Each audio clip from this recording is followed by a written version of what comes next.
Good morning. How is everybody today? Yes? I was just eating an apple. I didn't know it was time. So I invite you all to stand up. Woo. Carol, aren't you in the middle? Yeah.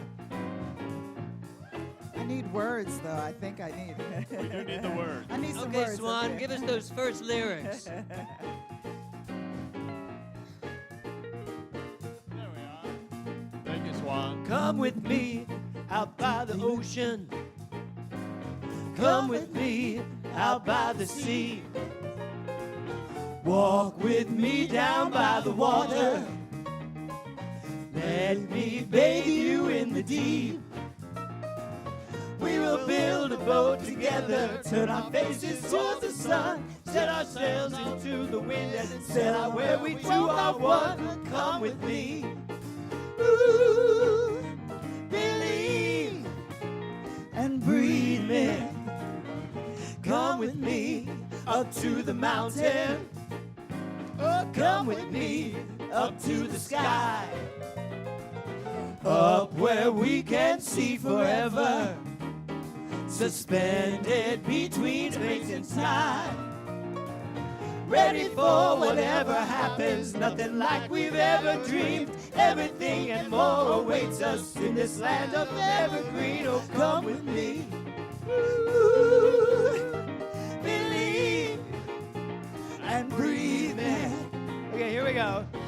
We've got a whole world to explore. Whenever we walk through that door, I want more. Oh, come with me up to the city. Yeah. Come with me back to the crowd. Caught up in the stir and bustle. Take my hand, we'll live out loud. Fill me up with true belonging. Revel in this ecstasy. Feels like we've always planned it. Blessed synchronicity. Oh, come with me. Ooh, believe and breathe me. Come on. All right, everybody, say good morning to one another.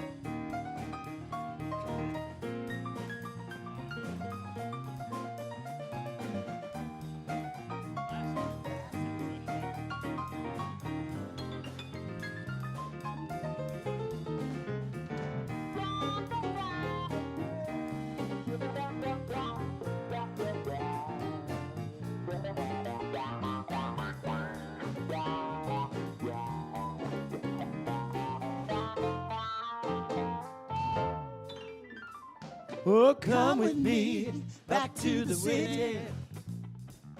Come with me back to the crowd.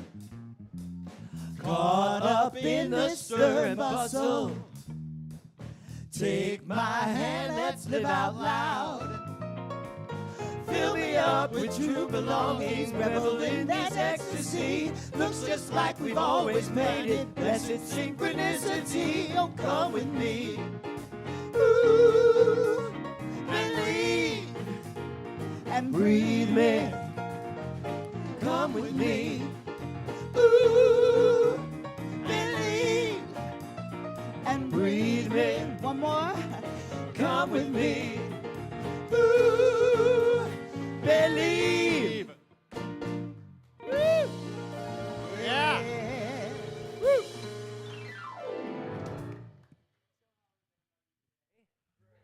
Am I on? Yes, I am. Thank you. Who went to the No Kings rally? Oh, a lot of hands. How was it? Great. You know what's great? I love that people are speaking their voice, regardless of what it is, in a peaceful, loving way. You know, having these peaceful rallies, that's what our democracy is all about. That's what this teaching is all about. This philosophy is all about speak your truth, but come from love, which is our vision statement at this center, which is, you know, that was really lame. What is our vision statement? Love only. Yes, love only. And? Forgive What is it, Robbie? Yeah, that's it, Robbie. And then, and remember who everyone else is as well. That's the important part. It's important, of course, to know who you are, but it's also to take with what you know about yourself and apply it to every other person on the planet, regardless. How's that sound? What was that? That sounds hard. Yeah, it sounds difficult, and it is difficult because we haven't been trained that way. We've somehow veered off course from loving one another and really being about love only. Also, our statement, our mission statement is what? Do y'all remember? Do it now. Oh, that's good, you guys. Really good. Okay, so take a deep breath. So, there's a song written by Michael Gott. It's a beautiful, beautiful song. And it talks to who you are. It talks to our last thing here. Remember who you are. What you are right now sitting here is a field of infinite energy. Can you feel it in your body? Just pay attention to your body for a second. Can you feel the energy flowing through your body? Do this for a second. Just shake your hands for a minute. Shake them and then stop. Do you feel it? That's your energy. That is this thing called chi. It's life force. It moves through you. So that's what you are. As such, as this field of pure infinite potentiality and energy, you're capable of anything. You're capable of doing, as the song says, amazing things. So take a deep breath. You can close your eyes if you want. And just listen to what Michael wrote. Amazing. Amazing.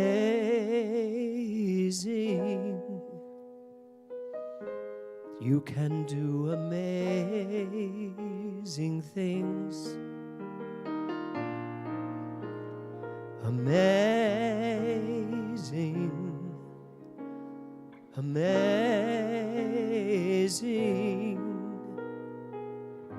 You can do amazing things.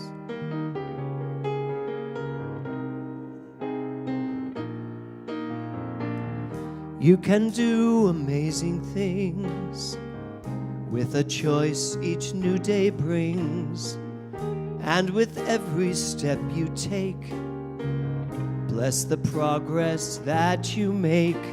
The reason you live is there in every gift you give. Love your life, love your dreams. You can do amazing things.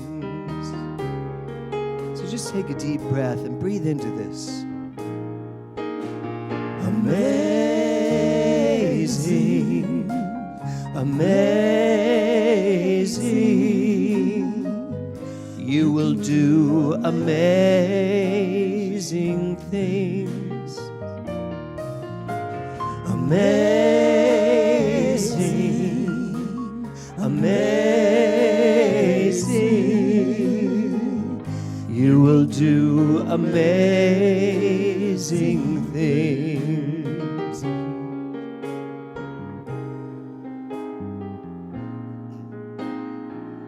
Oh, the places you will go, and the people you will know. Don't worry where, when, or how. You don't need to know that now. You're on the right track. No need to look ahead or back. Just enjoy what this day brings, and you will do amazing things. So if you hear the melody now, join me to yourself. Amazing, amazing. I will do amazing things.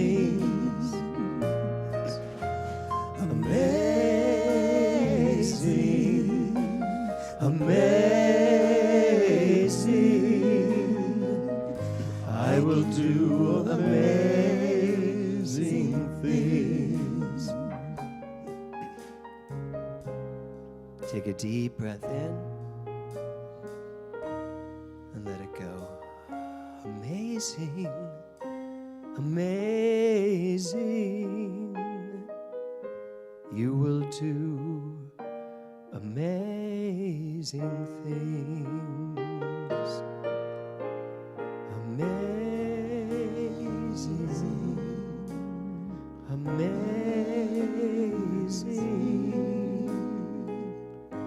You will do amazing things. And not because of everything you've learned or because of what you've accomplished, but simply and solely because of who you are.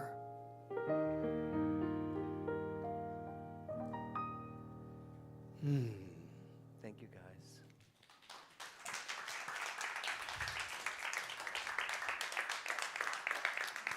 And I just did an amazing thing. Didn't I, Robbie? I know. So at rehearsal this morning, I knew none of these lyrics. I couldn't remember one of these lyrics. We stopped about 20 times, and then during meditation, thank you for that, by the way. During meditation, thank you, Kirby, I just took a deep breath and went, all those lyrics are in there. They may not be in there in the order they were written, but they're in there. And suddenly the song made sense to me. I wasn't making sense out of it. And when I really understood the lyrics and the sense they were making, the idea of, the places you'll go and the people you meet, it doesn't matter when you meet them, where you meet them, how you meet them.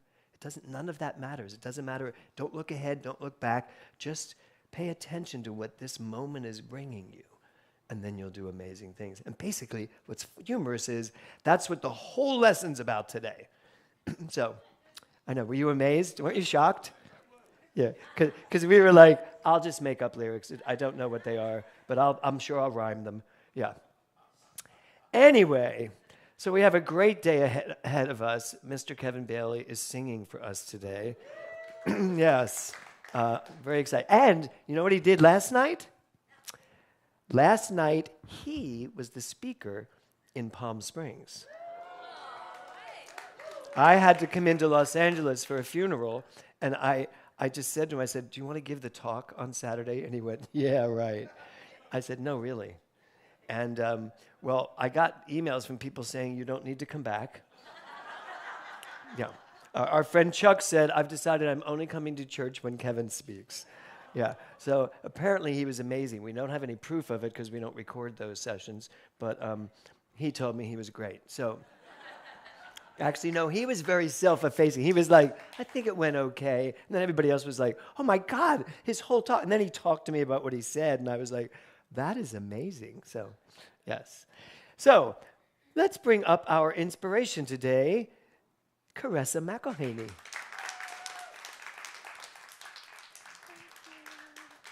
I love your outfit. Oh, thank you. You always look so chic. Yeah. Thank you. Go a little bit to your right so that you're not, you don't have to, yeah. So, what is our theme for this month? Forgiveness. Forgiveness. Okay, Vanna. And what is that doing in your life? What does that mean to Caressa McElhaney? God. Okay. So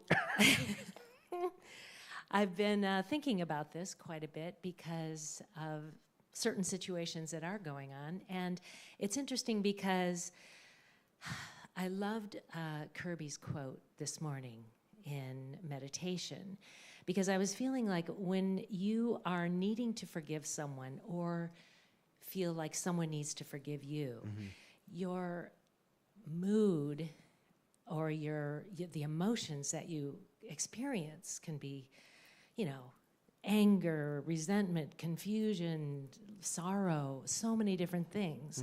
But the quote and the word buoyancy is so true, so apt. And I was thinking of Kirby, it. do you have your quote right there? Could you come up and just read it for them all? Because a lot of people were not at meditation. Yeah, I thought Here. it was really great. Read the quote, please.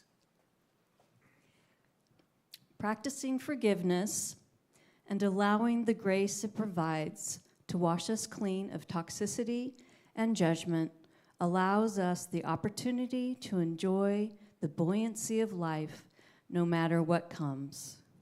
You want the other part? Yeah. Practicing self-forgiveness creates an opening within us and guides us gently into the warm waters of self-acceptance and unconditional love.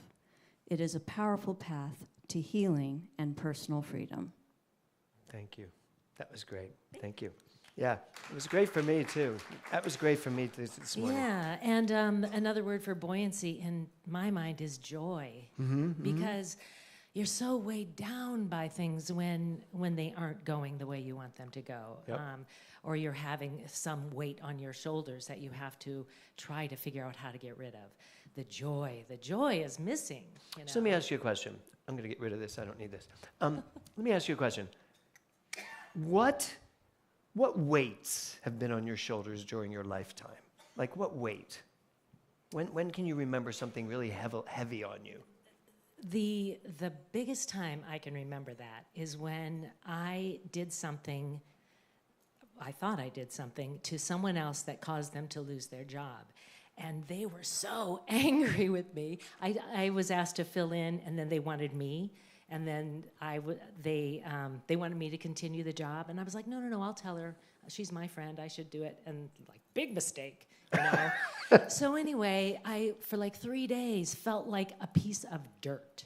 Like, you know, just so small because she was so angry at me. And then after a while, I went, you know what? I was operating out of good intentions. Oh, you're tearing up even thinking about it. It was horrible. It was really horrible. Have you forgiven yourself for that?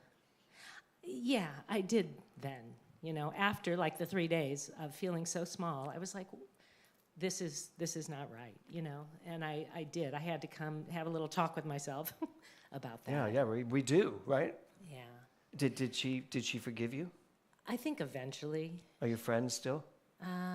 We were for a while after that, but now that was a long time ago. Oh, okay. So she's kind Isn't of that gone funny? out of my life. It was a long time ago, Yeah. but it still touches it was horrible, you. Yeah. Do you all have moments like that? Like something in your... I love that. Craig goes, ah! But think about moments where... Yeah. Yeah, I mean, that they still touch us. There's still... The impact is still there. The Yeah. emotion's still there.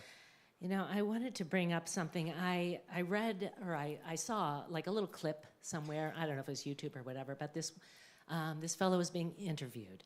And the guy asked him, he goes, I hear you have this mantra, a 3-word mantra that you use all the time in your life.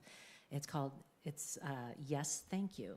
And the guy said, yeah, that is a mantra I use whenever I am faced with anything that is negative or unpleasant or, you know, just a situation I would prefer didn't happen. I respond immediately with yes, thank you.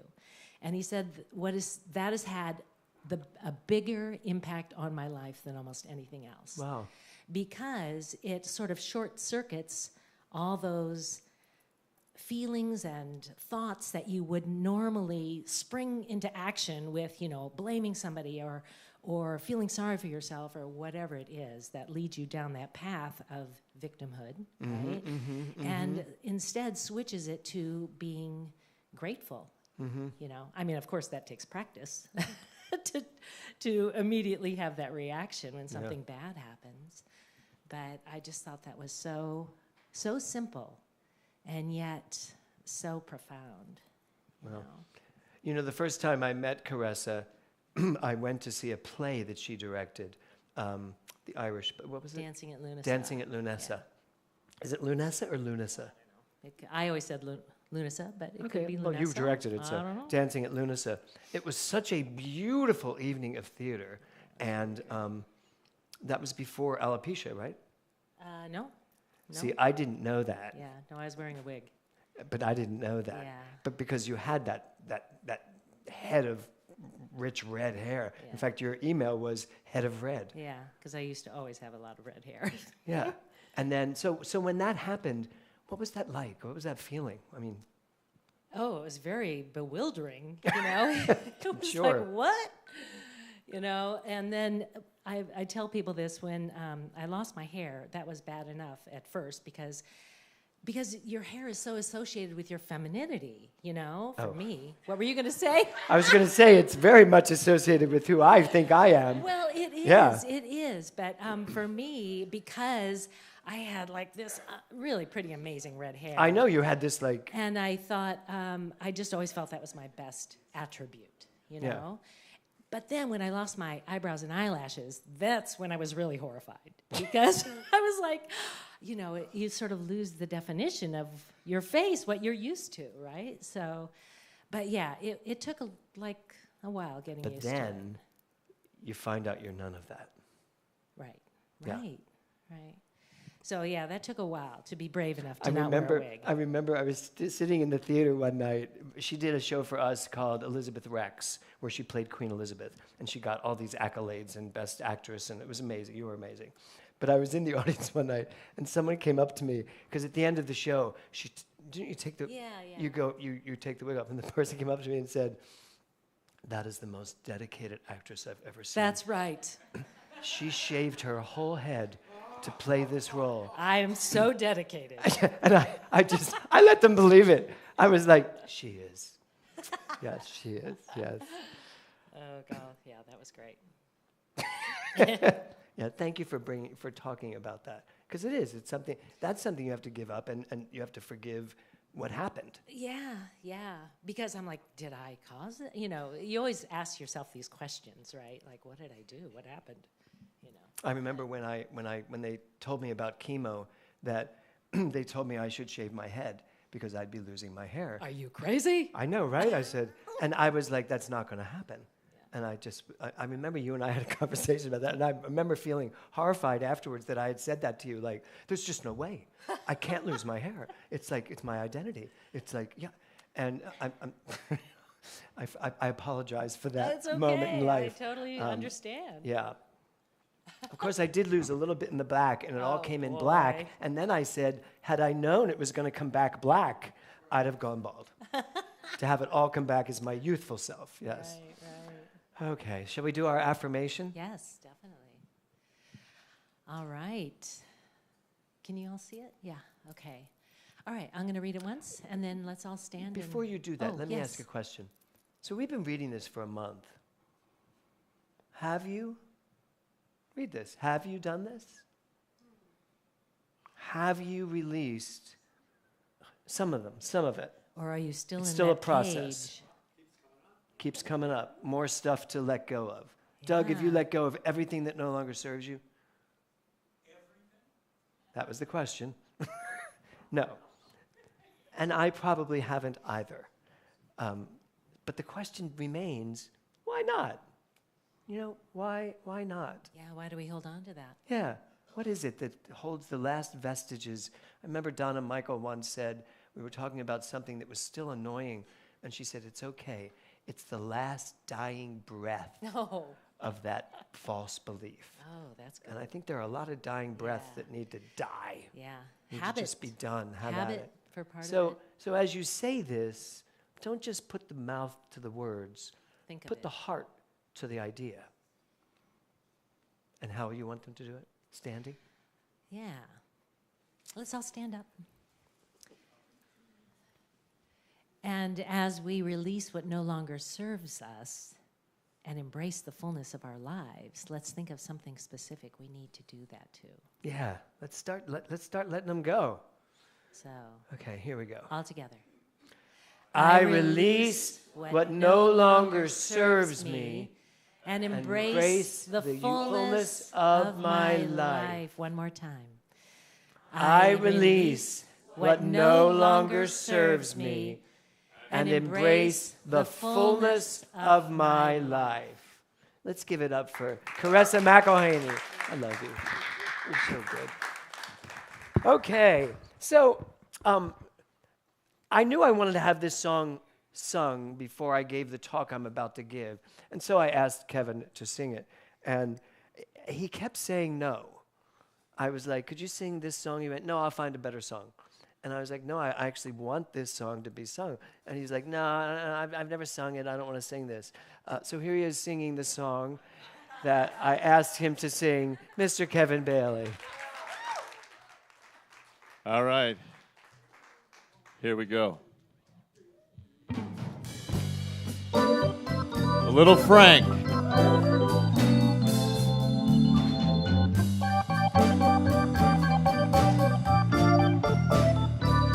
That's life. That's life.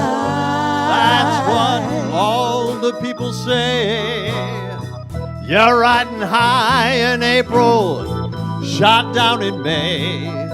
But I know I'm gonna change that tune. When I'm back on top in June. Oh, that's life. That's life. And as funny as it seems, some people get their kicks stomping on a dream. But I don't let it get me down. 'Cause this final world keeps spinning around. I've been a puppet, a pauper, a pirate, a poet, a pawn and a king. I've been up and down and over and out. And I know one thing.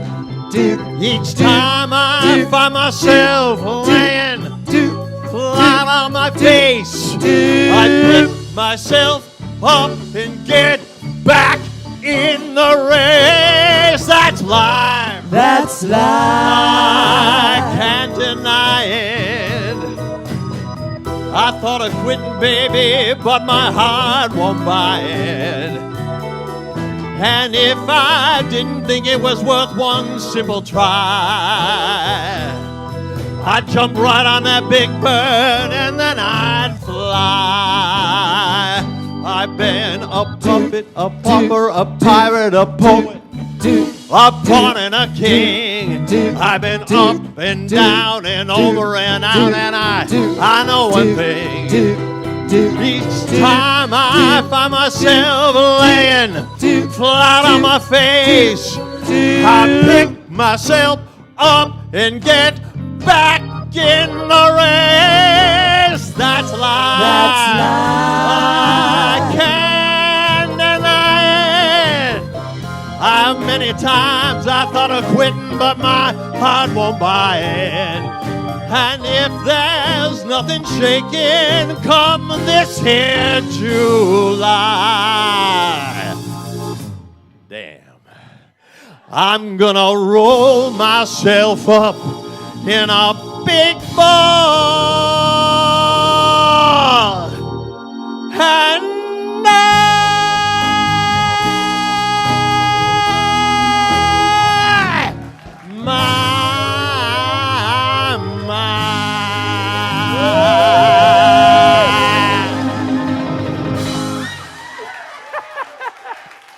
Kevin Bailey.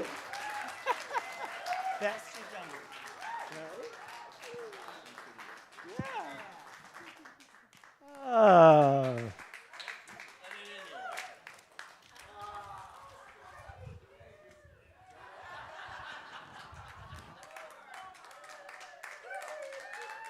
See, I know what's best for you. Okay. So the title of my talk today is, What's This Thing Called Life? Right? He just sang That's Life. And what Kevin just sang is a song that I grew up with. Didn't we all kind of grow up with this? We've all grown up with this. And we kind of bought into it, the whole idea of, you know, I've been a puppet, a pauper, a pirate, a poet, a pawn, and a king. All these things. You have so many different stages of your life that you have been up to this point. I mean, think about it. You were a child, then you were a high school student, then you were maybe a college student, then maybe you got married, maybe you got divorced, maybe you got married again, maybe you had a job, then you quit your job. All these different, you're like, everyone, you picked everyone I did. So all of these different stages of your life that you've lived through, and yet, is that what life is? I mean, is that really what life is? So take a deep breath. Imagine this. You wake up in the middle of the night. Your heart is racing. You're sure you heard something. A noise in the house. Someone is in the house, and it's the middle of the night. In that moment, what's real? Is it the house at that moment, silent and still? Or is it the fear? Loud, vivid, undeniable, your heart thumping in your chest. Because here's the strange thing.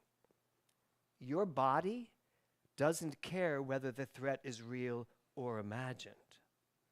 Your heart pounds anyway. Your breathing changes anyway. Your reality in that moment is fear, regardless of whether something really is going on.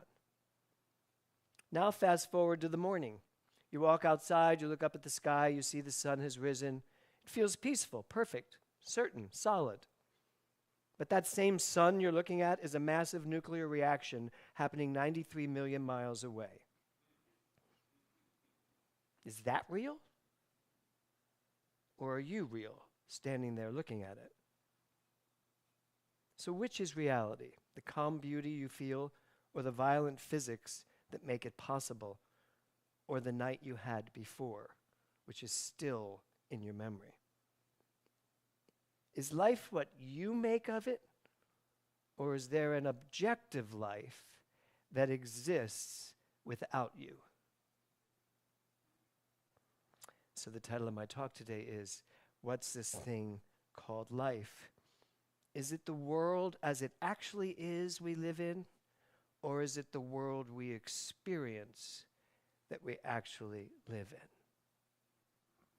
I love all of your faces looking at me right now. But it's a really important question. And it's important in this month of forgiveness, because I'll go back to what Caressa said. Is that moment where she accepted a job real, or is it just her understanding of what was going on, or the woman's that lost the job, her understanding of what's going on? Was the reaction really what was going on, or the objective thing that happened, meaning someone lost a job, someone got a job? Is that what life is? Or is it your reaction to it all? We are working right now in advanced consciousness on this very concept of objective, subjective reality. And one of the things that has activated in me, and this is the, I don't know, third time, fourth time I've taught this book, it never hit me like this before, but this concept of, is there really a world outside of my world? Is there really a world outside of your world? Does it really exist? And if it does, how does it exist without you realizing it? I mean, think about that just for a second.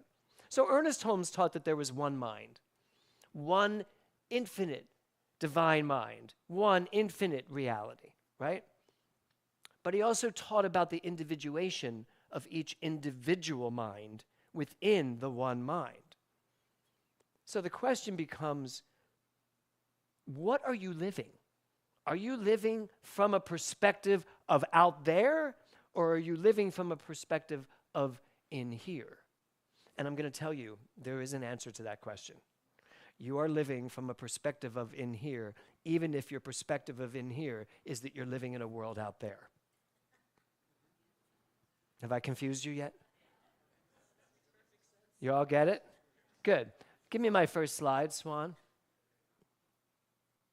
So, is the world as it actually is, or how we experience it? So, many years ago, we took our first trip to Guatemala, to the Casa Guatemala, which at the time was an orphanage when we first went. Now it's a school. And I was under the delusion that I was going to Guatemala to help people, to teach children, to help these poor, unfortunate, poverty-stricken children to be happy, giving them a piece of my joy and my happiness, and bringing our Western civilization to their little hobbled village. Yes. What I learned was that I was the poor, unfortunate civilization coming to a world where these children were so happy and they didn't care if they had the best electronics and computers and everything. They were kicking caps, bottle caps on the ground and seeming like that was the most joyous thing you could possibly do in that moment, which it was. And my head just blew off my shoulders when I was in that village. I was just like, oh my God. I felt embarrassed that I actually thought one thing about them, but that's not their reality. That's my reality. So here's the question. Is there an objective reality here? I mean, is there an objective reality? No, because here's the thing. I looked at it one way. My objective point of view about that little village was that they were poor kids that needed my help. That was my reality, and it seems like that's the objective reality, because most of us would sit here saying, well, they have no money. They have no clothes. One day I went up to the woman that ran the place, and I went, you know, a couple of the kids that are in my classes don't have shoes. She went, uh-huh. I said, well, can we, we brought all this money and stuff. Can we, maybe shoes? She went, it doesn't work. She says, they don't like shoes. She said, we give them shoes, they lose them, and they don't care. She said, so there's nothing we can do. I said, okay. And then I would see the kids running around, and I'd see them throwing their shoes away. It was hysterical. But I had the idea that they should have shoes. They didn't. I always tell the story about Nora when I was out with the kids riding their bikes. She was like 6 or 5, and they're riding their little tricycles. And we stopped for something, went to somebody's house, came back out, and it was chilly. My reality was that it was chilly. Her reality was that I don't need to wear a sweater, it's not cold. And so we got into this tug of war. Now, there should be no tug of war when a parent says, wear your sweater. That was my reality. Her reality was, there should be no tug of war when I tell you my body's fine. You hold the sweater. And this did not work for me. I was a new parent, only a few years, five years into it. And I was like, I grew up with military parents.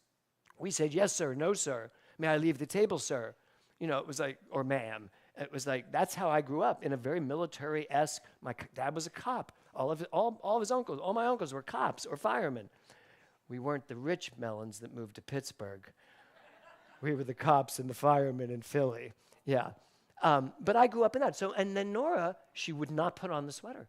So I lost it. I just grabbed the sweater. I grabbed her under one arm and the bike on the other arm. I said, then when you're not riding the bike, which didn't do well for me either because it was a heavy bike.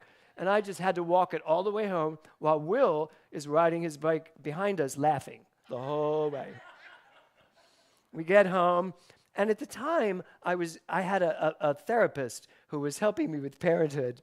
And I told him the whole story from my point of view, which was that she is really going to be a difficult child. And she's itinerant, and she fights me. And he went, well, she wasn't cold. I said, but it was cold out. He went, not to her. And I was like, what are you saying? He said, I'm saying you failed that particular thing. And I was like, wow, okay, well, that's your reality. But is there an objective reality there? And the answer is what? No. There's no objective reality there. Nora's reality was correct. And we laughed about it for years after that. Years. She showed up at church one Sunday wearing something, and I started to say something. She went, really? And I went, you're right. No, it's all good. Wear sneakers if you like on stage. But there's there's a positive reason I'm doing this today, because it has to do with forgiveness. If there's only your subjective reality, then actually probably there's nothing to be forgiven. Think about that. We hold on to so much, but what we're holding on to is our subjective reality about something, not an objective reality. And while it seems difficult to live in a world that is not an objective world, at the end of the day, it really is about your point of view, your perspective, your subjective understanding of what the world is. The issue comes into play when you allow this idea of an objective reality to inform the way you think, to inform what you believe. Because now, even though you're creating it from your own subjective reality, you're letting all of that dictate what you're thinking and believing. Thus, we believe getting older is going to do something to our bodies. We believe money problems. We buy into the idea that there's lack in the world. We buy into the idea that we have to work for money, as opposed to it's an opulent universe, it's all mine. All of those things are an objective viewpoint that someone has put out there as objective truth. We have digested it, believed it, and we're living from it. And yet at the end of the day, all there is this, as I said during Amazing, field of pure potential, waiting for you to say yes to it. My next slide. So Albert Einstein said the most incomprehensible thing about the universe is that it is all comprehensible. Right? So what I'm saying to you, I hope today, is really understandable because it is comprehensible. That's the way the universe works. We've been teaching this since 1927 when Ernest Holmes wrote the book, or perhaps since Jesus the Christ said, "It is done unto you as you believe." So start believing good things. Jesus did not say the universe is here to tell you what to do. The universe is here to give you rules and regulations to live by. He didn't. He actually came to say the exact opposite, to break all that out and to say, it is done unto you as you believe, because it's all subjective. Whatever you believe is what you're going to manifest. And I guarantee you, every one of you is sitting here today with some belief or some core belief system that is not really serving you very well. You're buying into a lot of stuff. Next slide. There are no facts. This is Nietzsche. There are no facts, only interpretations. So how are you interpreting your life right now? How are you interpreting your body? How are you interpreting the state of your financial world? How are you interpreting your relationships, your marriages, your divorces, your friendships? How are you interpreting them? Every time you give an interpretation, if you would back it up and see why you feel that way, you'd have a much better understanding on how the world works, how the universe works. Because if you back it up to beliefs and say, oh, I believe this because Joe Dispenza was told he would never walk again. He didn't buy that. He refused to buy that. And he has a full, vibrant career because of what he did to himself. Louise Hay only had the career she had because she walked away from ovarian cancer that was supposed to kill her within months by working with Raymond Charles Barker, who said, none of that is real, and stop talking to them. We are going to move past this. And she did, and therefore had this luminous career because she showed us the very thing I'm talking about, that there are no facts, only interpretations. So where are your facts being interpreted by a core belief system that no longer serves you, or a core belief system that you've somehow bought into that you don't need to continue buying into? Next slide, Swan, thank you. So Aeneas Nin said, we don't see things as they are, we see them as we are. So the work is to back it into you, to back it up, to find out, who are you? What do you believe? What do you think? You know, the many times we've gone back to Guatemala, I've gone there, how many times now? Maybe 7 or 8 times. Eric's gone, Marilyn, Scott's gone, Lisa's gone, you know, Kevin goes. And I brought my children there for a really, really strong reason. They had so many problems and issues growing up in Southern California as children of people who gave them everything they could possibly need and more. Everything. The newest of everything.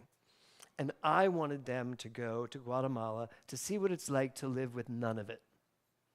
And Nora went first. She just broke into tears halfway through the week. And she came back a changed girl. She did. She wanted to help people more. She was just kinder. She was always kind, but even more kind. She came back with a real concept of everything's here. We have everything we need. We will always have everything we need. It's right here. And then Will went. A couple years right after Nora passed, Will went.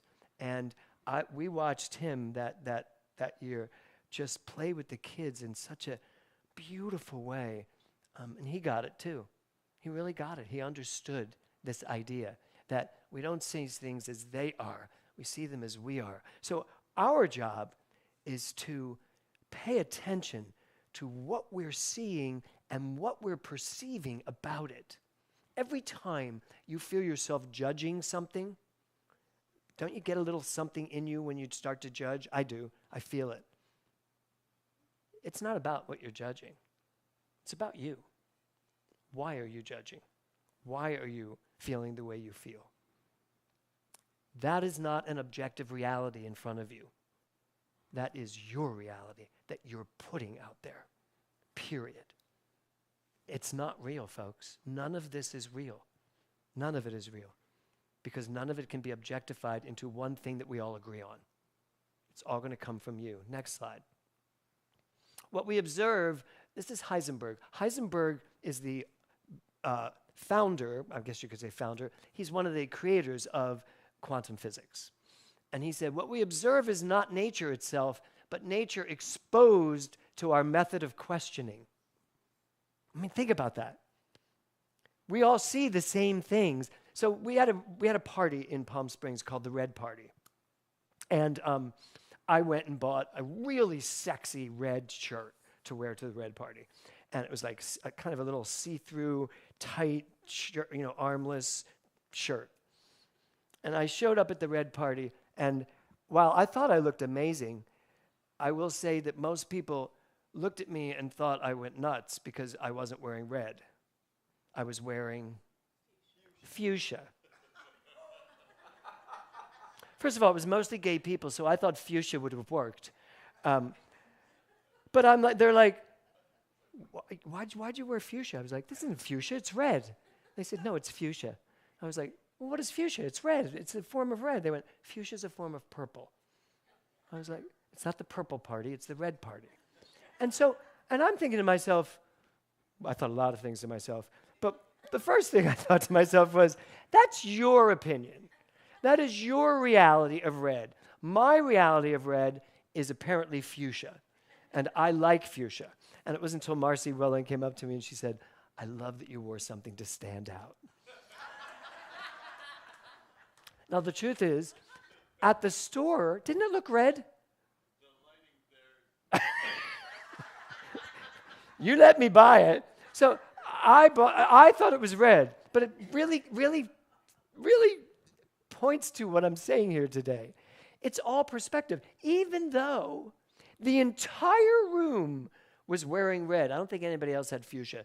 It really was red. I mean, they know how to do the Red Party in Palm Springs. Even though it was all red, that doesn't make my red wrong. Really.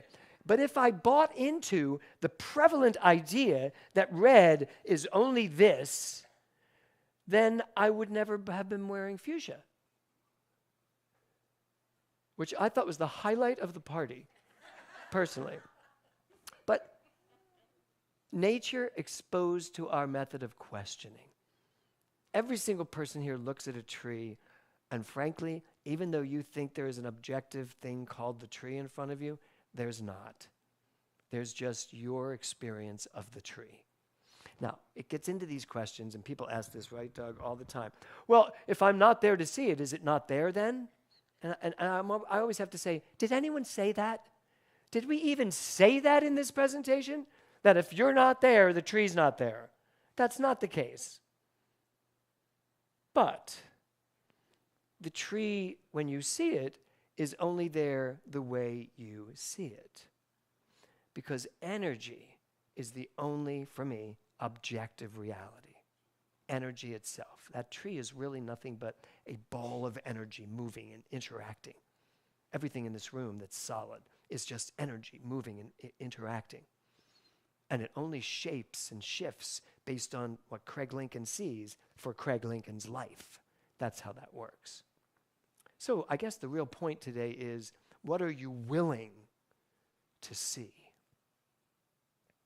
And are you willing to see it from a perspective of a perfect design within you and not what you've been told or what you've been taught or what you've taught yourself from your past? Next slide. Paul Levy, whose book we're reading, said this: "We are participants in creating our own reality. The world is not something that just happens to us." That is a powerful statement. The world is not something that happens to you. This government is not something that is happening to you. This world we're living in is not something that is happening to you. Your view of it subjectively is moving it in some direction. What you see, what you are willing to see, what you are willing to put your energy into shifts the energy of whatever it is you're looking at. And way too many people are buying into the concepts that we're all regurgitating today. Because I guarantee you, there are some people that are looking at the world and saying, we are moving in a direction that will take us right where we need to get to. There are people that are willing to see from a deeper sense of well-being. We've been through many, many, many instances like this in the history of the world. It's a bleep at the end of the day. Those that are willing to know that and to put their consciousness in place, from that place of pure divine love, knowing who you are, that you are not the objective world in front of you, you are that which is viewing it from your own point of view. And I guess that makes me ask the question, how do I get my point of view? Right? Where do I get my point of view? Am I getting it from MSNBC or MS Now? Am I getting it from Fox News? Am I getting it from Reuters? Where am I getting my point of view? Where am I getting my objective reality? And if you're getting it from any of that, you're not getting an objective reality. You're still only getting your reaction to what you're listening to. There will be people that listen to Fox News and buy every word of it. There are people that listen to Rachel Maddow and buy every word of it. Why? Because their subjective viewpoint attracts that. So what I'm really saying here today is it's time for us to get out of the objective world and step into the absolute, a spiritual world, a place where everything is pure potentiality, and then make decisions. What do you want to see? What do you want to see? And start operating from that perspective. Next slide. Paul said, well, our perception of the world tells us more about our state of consciousness than it does about the world itself. So it really does behoove us to start asking ourselves, what am I thinking? What's my perspective? And when you have these viewpoints, ask yourself, why? And you can prove it. You can probably sit there and go, well, of course I feel this way. Look at what they're doing. That's not the right answer. The real answer is, why do I feel this way? Why do I see it this way? And what's possible for me?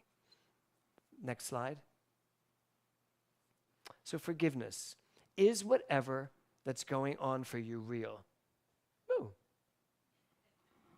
Did you find it, Swan?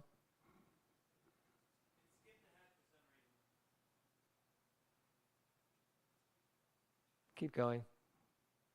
There you go. Is whatever that's going on in your life real?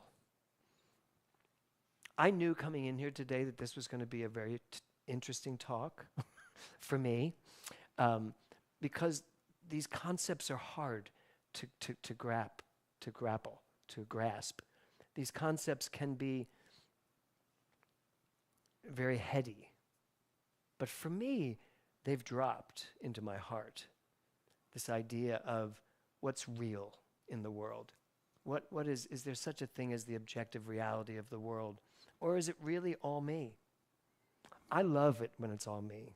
Don't you? Don't you love it when it's really all about you? Tiffany does. When it's all about Tiffany, her world is perfect. Right? Yes. Yeah. But here's the thing. It's all about Corrine Draper, too. Because it is. The world, your world, is nothing other than what you see it as. That's it. That puts a hell of a lot of responsibility on each one of us to create the world we want to live in. Because guess what? We are anyway. So instead of buying into the world that's there, start creating the one you want. Final slide. Life is a mirror and will reflect back to the thinker what he thinks into it, Ernest Holmes. As you see there's a pawn. A pawn, look at that. A pawn who sees itself as a king. A pawn and a king. I didn't even know that when I did that slide, right? So, a pawn can see itself as a king, but you can flip that mirror around and a king can see himself as a pauper. You, as the infinite potentiality, the infinite greatness of the universe. You, as everything that you could possibly imagine, right there at the center of Lisa Carey. That's all of it is you. You could also see yourself as a pawn. And therefore, the universe says, okay, I'll give you that. You could see yourself as the most talented, amazing, vibrant. Tom Cruise came up again this weekend, and I said, there's one thing I'll tell you about Tom Cruise. He never, ever, ever, ever saw himself as anything but one of the most successful actors in the world. Even at 18, when he was like 5'6" and pimply and not very handsome, really cute, but nothing to really shake a leg at. He was like, I'm going to be the greatest actor in the world. And we're all like, great, have fun. But he knew. That's him. He knew. His subjective reality flew in the face of everything they were telling him. Everything. Casting directors. His own agent was telling him, I can maybe get you some TV work. And he fired the guy. He said, you know what? You're not the right agent for me. I want movies. He's like, yeah, you're 5'6". You're not going to be getting movies. He's like, yep, you're fired. He knew. That's the perspective. That's subjective reality. That's you deciding who you are and not letting anything outside of yourself tell you anything different, no matter what. And if you go inside and find the reasons why you are less than, then you are not in the right place. Back it up even further to an instinctive and an inspiring knowing within you that knows who you are. So, final slide. What's this thing called life? That's the answer to the entire talk. And if I can live in the then I can make anything happen I want to make happen. Because means there's no objective reality. There's just what I say it is. And what I say it is good. Namaste.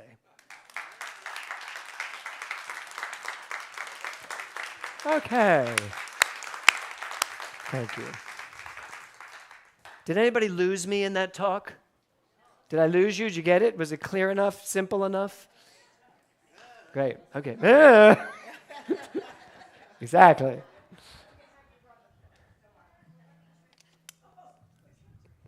It's funny, I did a keynote on Friday night in Palm Springs at the Dinah Shore Estate. Well, I actually did a keynote in Leonardo DiCaprio's living room. And I talked all about quantum reality. And looking out at these people, I said, has anybody followed Joe Dispenza? No one knew who he was. No one knew what New Thought was. It was, right? I looked at him, I was like, I am totally screwed. But then I just started talking and talked for 45 minutes, which was my job. And then I went, are there any questions? Every hand in the room went up. And I looked at the guy throwing the conference and I went, my time's up. He goes, oh no, just keep going. And it was another hour. And questions and questions. And at the end of it, I really felt like I'd simplified it enough that people were interested to understand it.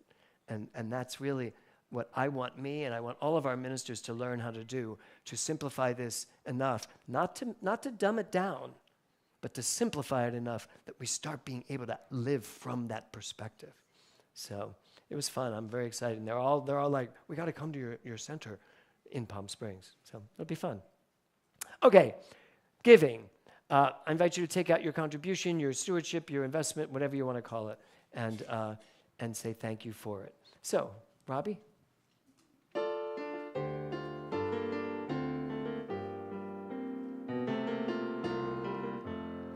I've got a roof over my head. I've got a warm place to sleep.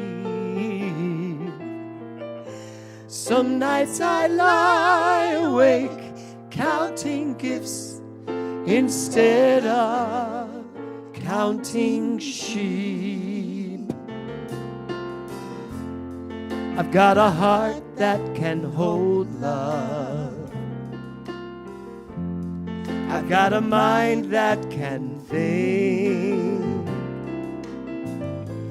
There may be times when I lose the light and let my spirit sink, but I can't stay depressed when I remember how I'm blessed. Grateful, grateful, truly grateful I am. Grateful, grateful, truly blessed and duly grateful. So I really want you to ask yourself what you're grateful for. And then ask yourself, why are you grateful for that? Because again, it's your subjective reality. It's your responsibility to know why you react the way you do. Like, what are you grateful for, Corinne? Your children. Why? Because they're beautiful, wonderful, loving people, Swan. Did you hear that? Yes. It's okay. So you know why you're grateful. I would also say they're a part of you. They're your DNA. They came out of you. I mean, there's something about that, yes? That's primal. Right. What are you grateful for, Judd? Lisa, why?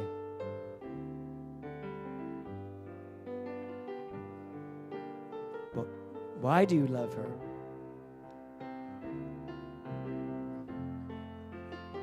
And you know what? Many people can't put words when it comes to love because it's an emotion that's so big, but you feel it, and I can see it all over your face, right? But that's your point of view. Somehow you looked at this woman 35, 40 years ago. How many? 38? 38 years ago, and something happened chemically, energetically, right? And then the years and the years and the years, the ups, the downs, the hurdles, the beautiful, beautiful passages, all of it. That's your perspective. That's your reality. We all have it. And it's better for us, I think, to ask ourselves, why am I grateful for this? What is it? And let that energy grow inside of you. So I'll ask you again, what are you grateful for? Just give it some thought. That's right, Cal. Virginia. Yes. Join us, please. Grateful, grateful, truly grateful I am. Grateful, grateful, truly blessed and duly grateful.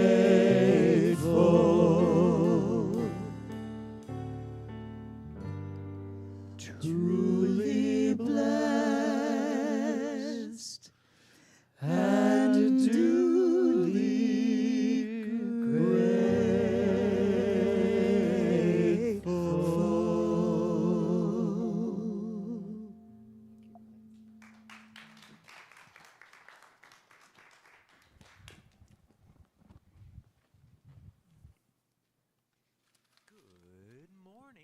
is Sunday, March 29th, and here are your New Thought Now announcements. The revealing circle originally planned for after service today will be postponed due to a board meeting. However, at 5 p.m. today after service, we will be having our soul immersion sound bath experience. Explore your personal transcendence through improvised music and inspirational meditation. Hey you! Spring is here, and families are once again gathering for the holidays. You can demonstrate love only in action by donating to Manna Food Bank in our lobby every Sunday. Throughout the months of April and May on Thursdays, we have Creating What Doesn't Exist Yet, an 8-week live experience in quantum creativity with Dr. Rick Tamlin. This event will occur on Thursday mornings from 9:30 a.m. to 11 a.m. Pacific. GTC members, make sure to use code NTN at checkout. In May, you are invited to the Sacred Perspective Practitioner Spring Retreat, held in Palm Springs. Join the great metaphysical minds of your community for a weekend filled with wisdom and enlightenment. And guess what? For only $250, you get 3 whole meals, an entire soul immersion experience, a ride on a Palm Springs tram, and so much more. Next month, on Saturday, April 11th in Agora Hills, come and join the Great Race of Agora Hills. This event features multiple race distances, including the Chesborough Half Marathon Trail, the Pacific Half Marathon, which is a road, the Old Agora 10K, Dina Castor 5K, 15K Combo, which is a 10K plus a 5K, a Triple Stack Challenge, which is a 10K plus a 5K plus 1 mile, and a Kids 1 Mile Run. We will also feature our own booth where participants can make or even take an inspirational quote of their choosing. If there's an inspirational quote that really inspires you, make sure to contact Lisa Carey. Her email is lisa@lisacareypr.com. That's Lisa, L-I-S-A, at, which is the @ sign, LISACAREYPR.com. March's theme is forgiveness. I release what no longer serves me and embrace the fullness of my life. You can always find out what's going on and make a donation using the QR codes you find on the back of our monthly theme cards. Use the camera on your smartphone and you'll go right to the calendar and donation pages on our website. Have a beautiful week, everyone. Thank you, Spawn. So here is our new T-shirt. This is for the run, for the Agora Hills run. And on the back it says, "Do you know how great you are?" Lisa, come on up. So oh, here, you can have that. I have it. So tell them, I'll hold this. Tell them what it is. Well, this is what's going to be displaying our inspirations, and it was put together by Scott and Marilyn, and it's got the colors. This has Marilyn written all over it. And I have been busy taking all of the quotes that you sent in to me and putting them in different spaces and with different kind of logos or just a graphic to like, for kind instance, of grasp it. Everything changes once we identify with being the witness to the story instead of the actor in it. Ram Dass. Arlene Bump. Arlene Bump, who gave you that one? In a world that is round, it doesn't make sense to take sides. And I have to tell you, the outpouring of the depth of what you all have been sending me, I have such an appreciation for what you all represent and the love that you put out in the world. And the part that is so fun is that I get to be helping in that, getting it out into the world, just as the runners are, as the people that are volunteering in the booth and everything. It's a part of who we all are that is going to be able to inspire others and expand in that space. And what I'm getting and receiving is just making me so grateful, because it's so fun to put this all together. And it's one of our biggest fundraisers. We have already experienced so much giving. All of the runners are asking for donations to back their running. Mine will go out this week to Facebook and to all my friends. Lisa's friends are like coming out of the woodwork to support her, and it all supports Global Truth Center. Oh, New Thought Now. New Thought Now, yes. And what I think is exciting is Wait, how many of these are we having in the booth? there's going to be multiples of this, and then Like a 100, Scott? clothesline. No, I'm just A kidding. clothesline that goes across that will have more, and then there's another space where kids can come and create and make their own.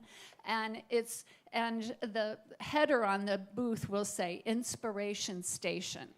And then it has a back panel So that will exciting. have our new logo and a QR code that people can just find out more about us. And then Marilyn has been taking our cards and repurposing them, and we're going to have those available. So it's just going to be an inviting place Great to day. be inspired.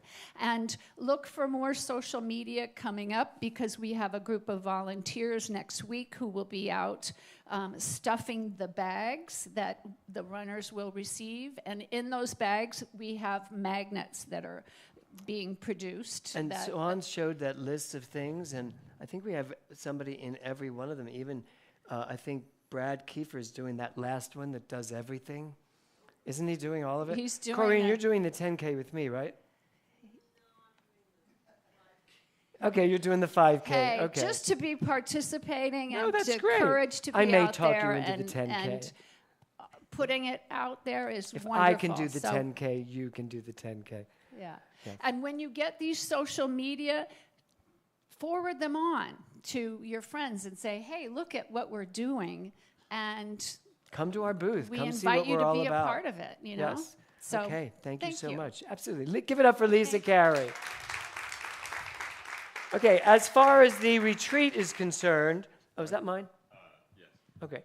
As far as the retreat is concerned, Kevin has, oh, go ahead. So a couple things. First of all, if anybody from Palm Springs is watching and you want to participate on that Saturday, by all means, you can wake up early or come in the night before and join us. So we didn't mention that yesterday at the Palm Springs service. So that is coming up, and would be great to have some of our Palm Springs family with us too.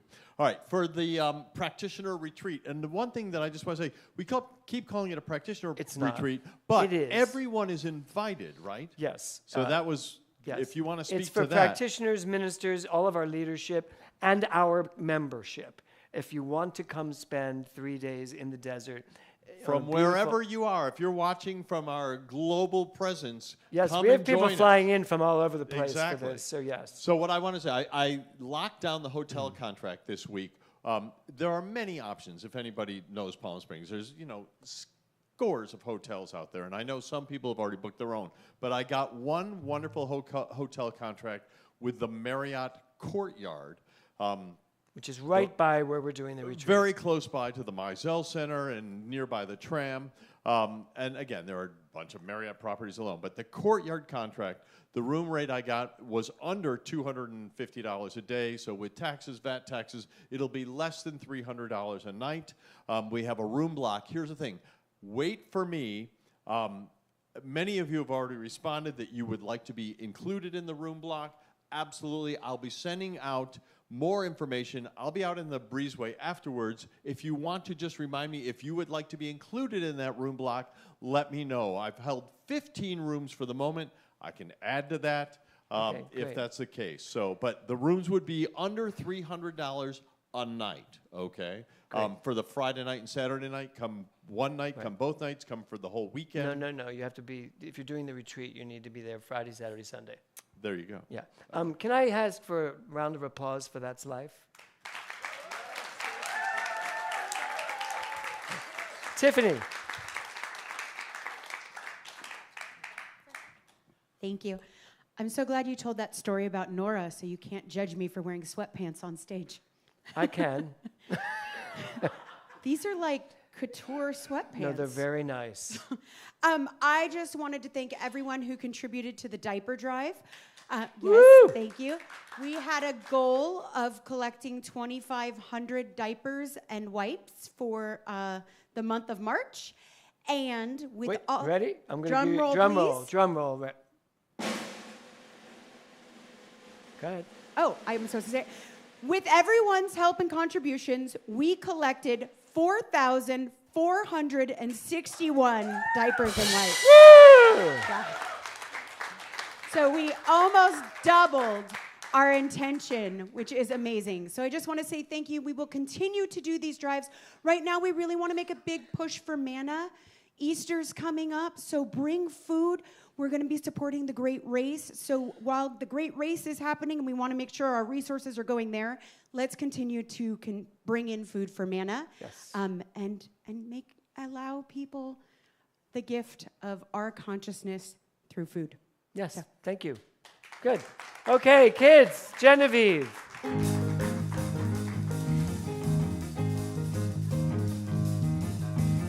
Wow. Oh, sorry. Here you go. Thank you. Let me see what you got. Hi. You're good. You're good. You're good. Both are good. So today we talked about moving on and letting go, moving on, the Good. difference between continuing to stay in something and what can happen when you just drop it. So That's great. What did you yeah. make? Me? Okay, so I'm really into like animal themed art lately. It's kind of my thing. So it's not done, but this is a dog and a cat at tug of war. And then this is what happens when the cat just drops the rope and then the dog falls on his booty. And then the cat gets to help him up. Oh, is And that is that like a bump, or he's helping him up? Oh, no, that's, yeah, he's helping him up oh, because he that's fell. so nice. So, yeah. Good. And what did you guys do? Let's see what you wrote. So he's still holding on to the rope because he's mad about the argument, and he's not because he's like peaceful and doesn't want to argue. And so you see what it looks like to be mad Oh, yeah. and what it's like to be peaceful. Yeah, Which one do you choose? that one. Okay, good.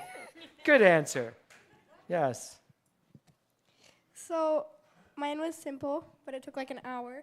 So if you move on, it's like, colorful and like it's peaceful. You see all these sea creatures are peaceful sea creatures. But if you hold on, the jellyfish can sting you, a shark can bite you, and I don't know what he's doing. He's just scared. So and then it's all dark. Wow. That's great. That's great. Great. Thank you, guys. Terrific. All right, everybody, just take a deep breath. Come on up, guys. Thank you for being here today. I want to say thank you to everybody online. By the way, this is our last week with this projector. Tomorrow is the big day. Yes. Tomorrow, the company comes in, instills a brand new, very expensive and state-of-the-art projector. So the slides will be really so much deeper in color when we come back next week. So very excited. We'll start in April with it. Yes? Good. And April is self-esteem month, so that's good. I'll have a better sense of myself. Trying to not get away from this, yes. So take a deep breath. Just give me some pretty music, Robbie, for a minute. Every Sunday when I come here, there's an anticipation. An anticipation of who's going to be here, what's everybody going to be thinking and doing. But more importantly, there's an anticipation in me of what wants to be said today. I am so grateful that in this infinite world of ideas and creativity, that the God within that I am always knows what to say. And I know that for myself, and I know it for each and every one of us here.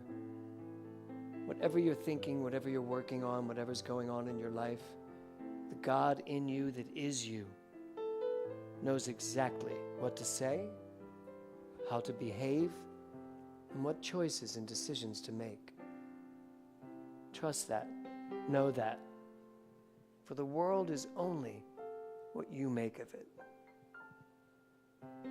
And I let this guide me through the rest of this day and this week, knowing that it is all unfolding perfectly. I let that be so as we say together, and so it is. So I invite you to stand and let Kevin take you out of here. There was a time in my life. Tell us. Thought I had to do it all Still thinks he has to by do it all. myself. I didn't know the grace of God was sufficient. I didn't know the love of God was at hand.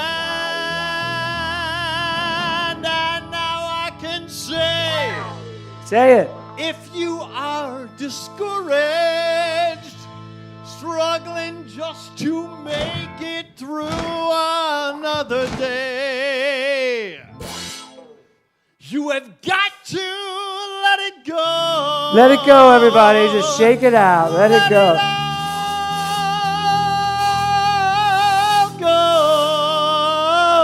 And this is what you've got to say.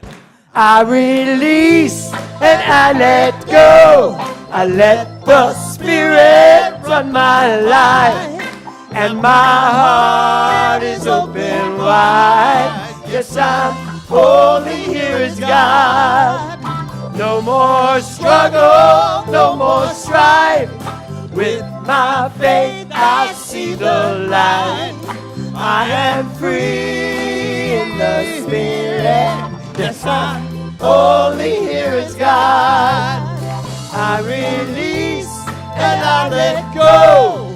I let the Spirit run my life, and my heart is open wide.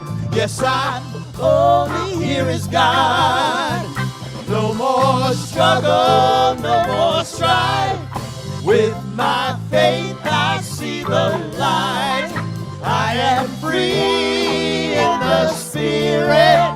Yes, I'm only here as God. Okay, let me hear you now. I release and I let go. I let the Spirit run my life, and my heart is open wide. Yes, I'm only here as God. No more struggle, no more strife. With my faith I see the light. I am free in the Spirit. Yes, I'm only here as. Here we go, everybody, loud.